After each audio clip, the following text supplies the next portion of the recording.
Саламатсыз ба? Мен бүгін Қазақстан тарихы бойынша мидтерм экзамен бойынша сөз талқылағым келіп отыр. Бүгінгі тақырып Қазақстан мемлекетінің тарихи дәстүрлері мен сабақтастығы туралы болады. Яғни Қазақстан мемлекеттігінің тарихы бұл біздің ұлт ретінде қалыптасуымыздың бір айнасы болып келеді. Ол бір сәтте пайда болған жоқ. Яғни осы мыңдаған жылдар бойы қалыптасып, ұрпақтан ұрпаққа жалғасып отырған мүдде болып табылады. Осы Қазақстан мемлекеттілігінің топ тамыры ежелгі сақ, қанды, үйсін және де басқа ежелгі мемлекеттерден басталды.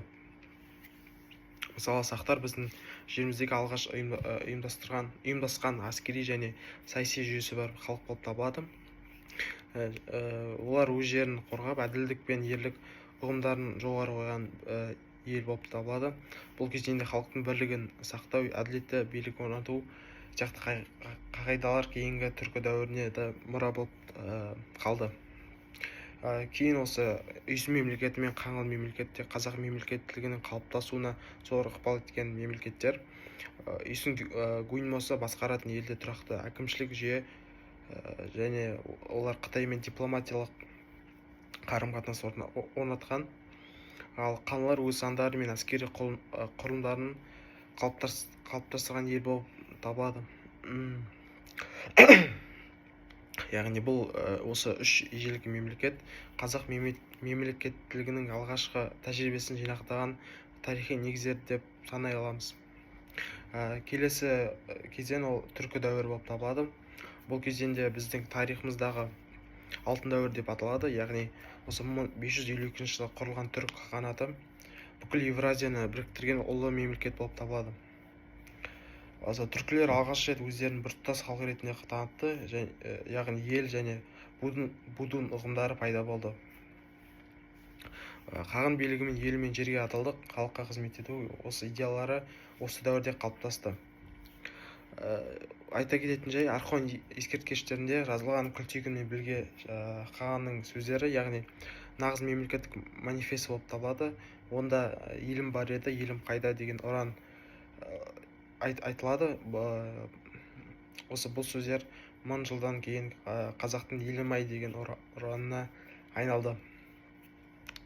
Кейінгі дәуірде Қарахан мемлекеті исламды ресми дін ретінде қабылдап, шариғат заңдарын енгізді. Осы бұл құқықтық және мәдени тұрғыда жаңа кезең ашты. Осыда орай Қыпшақ хандығы да кезеңде дешті Қыпшақ ұғымы кеңінен таралып, осы қазақ халқының этникалық негізіне қалыптаса бастады.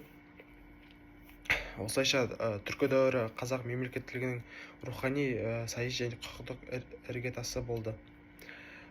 Келесі кезең ол моңғол шапқыншылығы, яғни 10-шы ғасырда болды. Осы Шыңғысхан енгізген ұлыстық жүйе және жаңа басқару формасын алып келді. Яғни осы қазақ халқының дәстүрлі құрылымдары жойылған жоқ. Осы түркі кезеңінен кейін жошы ұлысы мен Ақ Орда мемлекеті қазақ мемлекеттілігінің тікелей бастауына айналды. Яғни осы алтын мен Ақ Орда дәуірінде қазақ жерінің тұтастығы мен этникалық бірлігі сақталды. Содан кейін 15-ші ғасырдың ең маңызды тарихи оқиғасы ол осы қазақ хандығымыздың құрылуы. Керей мен Жәнібек сұлтандар Шу мен Талас бойында жеке хандық құрып, осы қазақ халқының дербестігін жариялады. Бұл тек жаңа мемлекеттің пайда болуы емес, осы ғасырлар бойы мемлекеттік дәстүрдің қайта жаңғыру болып есептеледі. Осы қазақ хандығының басты мақсаты ол жер мен елдің тұтастығын сақтау, халықты біріктіру және де әділ заң орнату болды. Қасым хан тұсында хандықтың шекарасы кеңейіп, халық саны миллионнан саны артты. Және де осы кезде Қасым хан қасқа жолы қазақ жерінде алғашқы заңдар жинағы болып табылды. Осы бұл заң әділдікке, теңдікке және бірлікке негізделген заңдар жинағы болып табылады. Осы кейін Есім ханның ескі жолы және Тәуке ханның жеті жарғы құқықтық жүйені одан әрі жетілдірді. Осы бұл заңдарда жер және де руаралық қатынас, әскери мәдениет және де адам құқығы сияқты маңызды нормалар бекітілген. Осы кейін 16 мен 18 ғасырларда қазақ хандығы жоңғар шапқыншылығына тап болды. Осы кезеңде қазақ халқы қиын сәт болды. Осы жерде халық ақтабан шұбырындағы жылдардан бастан кешті.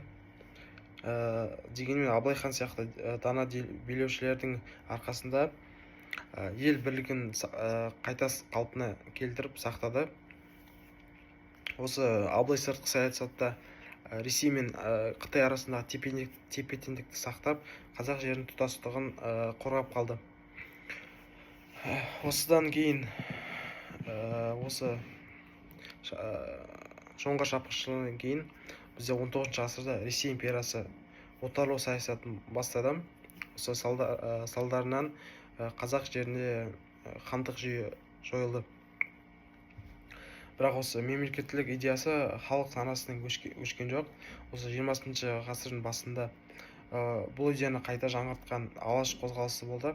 Олар 1917 жылы алаш автономиясы және оның үкімет алашорда қазақ халқының дербестігін қалпына келтірудің жаңа қадамы еді. Осы алаш зиялыларын демократиялық құқықтық мемлекет орнатуды негіздеді. Олар ұлттық әскер құрып, білім беру және жерге меншік мәселелерін шешуге тырысқан болатын. Осы қозғалыста қазақ мемлекеттілігінің замани түрдегі алғашқы нұсқасы болып деп айта аламыз. Осы кейін кеңес дәуірінде Қазақстан кеңес одағы құрамында болғанымен 1920 жылы құрылған Қазақ АКСР мен 1936 жылы Қазақ КСР мемлекеттік мәртебесі қазақ жерінің аумақтық тұтастығын бекітті. Яғни осы кезеңде мәдениет пен ғылым дамыды, бірақ саяси бізде тәуелсіздік шектеулі болды. Ақыры осы көптеген жылдар бойы біз 1991 жылы 16 желтоқсанда Қазақстан өз тәуелсіздігін жариялады. Осыған қарай біз осы мемлекеттілік бұл сақтардан, үйсіндерден, түркілер мен қазақ хандығынан бастау алған 1000 жылдық мемлекеттік дәстүрдің заңды жалғасы деп айта аламыз. Осы тәуелсіз Қазақстан бүгінде осы тарихи сабақтастықты жалғастырып отыр.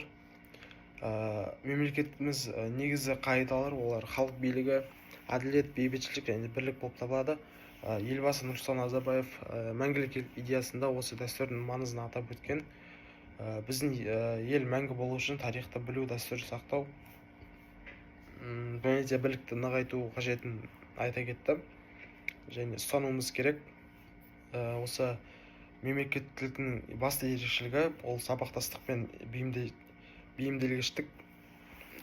Ежелгі дәуірден бері өзгергенмен оның мәні халықтың өз жері мен тәулік және тіл мен рухын сақтауында.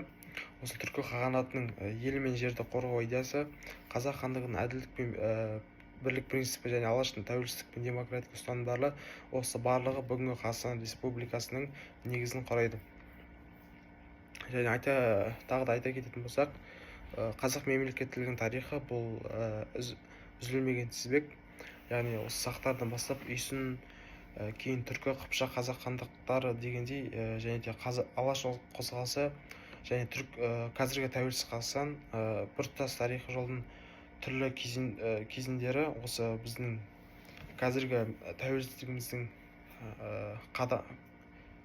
жай қадаммен келген бір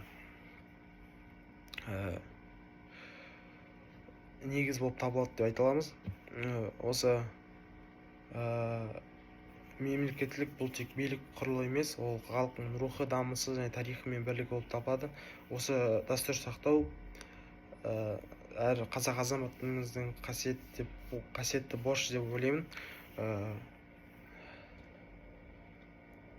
Осы Қазақстан мемлекеттің тарихын зерттеу тек ғылым мен міндет емес, бұл ұлттық сана мен патриотизм